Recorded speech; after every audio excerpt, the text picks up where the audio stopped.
The ringing doorbell startles me. I open the door to find a public health official wanting to talk to me. A cold shiver runs down my spine as I ask, "Is there a problem?" She calmly informs me that I am HIV positive and should see my doctor as soon as possible.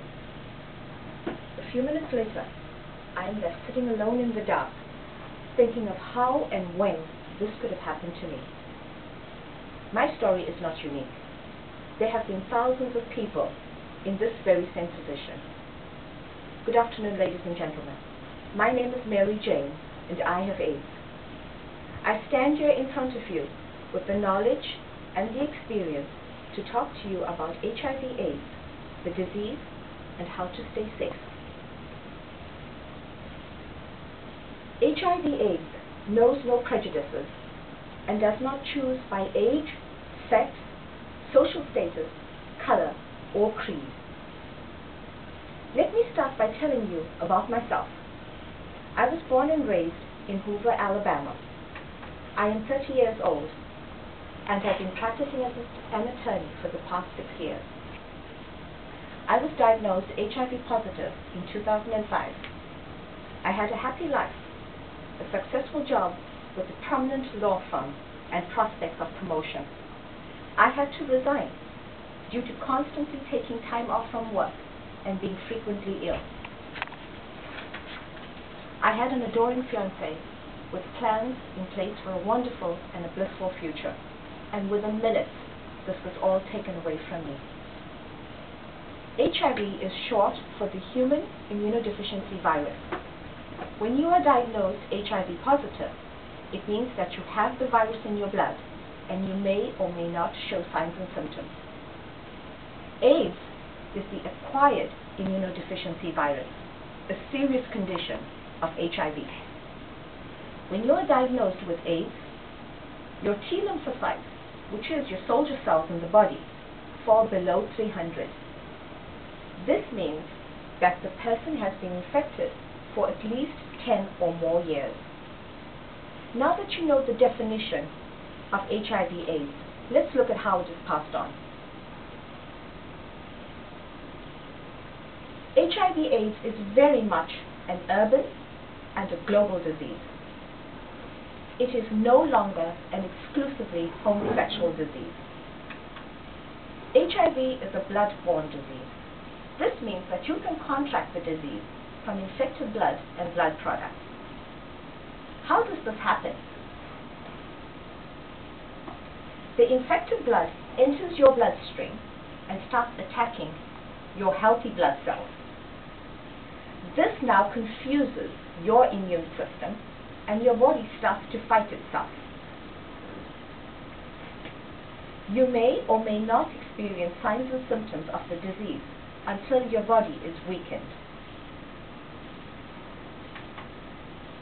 The first are symptoms of having a severe bout of the flu, which could be swollen lymph nodes on the neck and the armpits,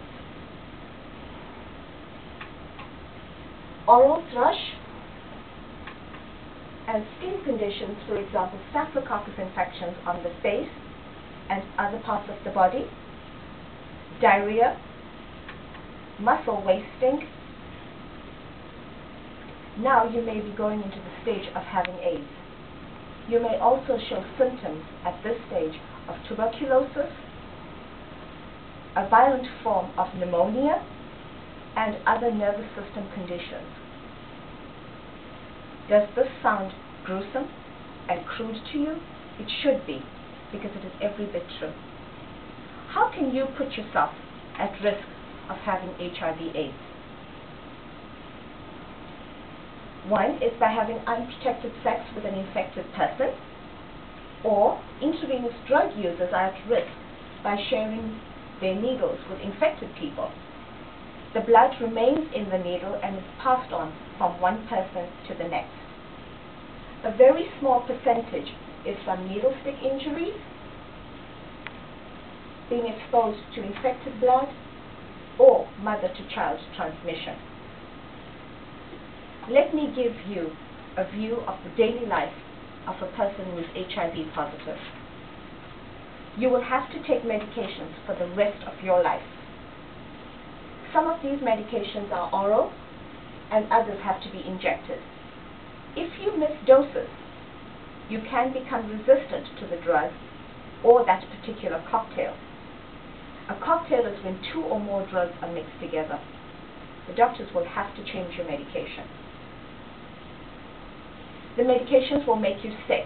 You may have nausea, vomiting, diarrhea, weight loss, and even allergic reactions. You will have to have a battery of blood tests at every doctor's visit, which could be as much as twice a month in the beginning. When you travel by plane, you have to show the airport officials your medication, and this is going to make you feel like the entire world knows you're HIV positive. How can you protect yourself from becoming another statistic? Considered old-fashioned by this generation, abstinence is the surest way to stay safe. I know this is easier said than done, but sometimes it has to be practiced. When the time is right, always use a condom.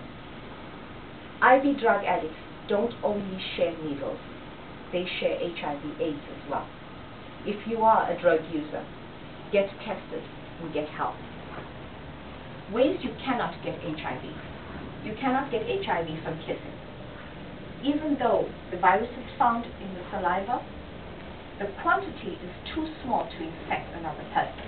However, you can infect your partner or yourself if either one of you has cuts or sores in your mouth or bleeding gums.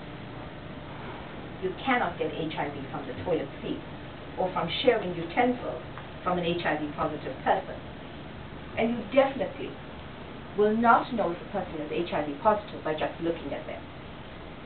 You cannot pass the virus through unbroken latex either. Being diagnosed HIV positive has changed my life forever. I ask myself, who will want to marry me and have a family with me? Will I be comfortable starting my own family knowing that I may be able to pass on the virus to my child? Who will care for me when I do get very ill? These are the questions that linger with me all the time. Finally, remember, AIDS education should never include a moral judgment. It is one thing to teach young people that promiscuous sex and intravenous drug use is unsafe. However, it is another thing to teach them that these things are morally wrong. This is the stigma that keeps people from getting tested and getting help. Education is power. Use it. Thank you, ladies and gentlemen. As you leave, I have some educational material for you to take with you. Very good.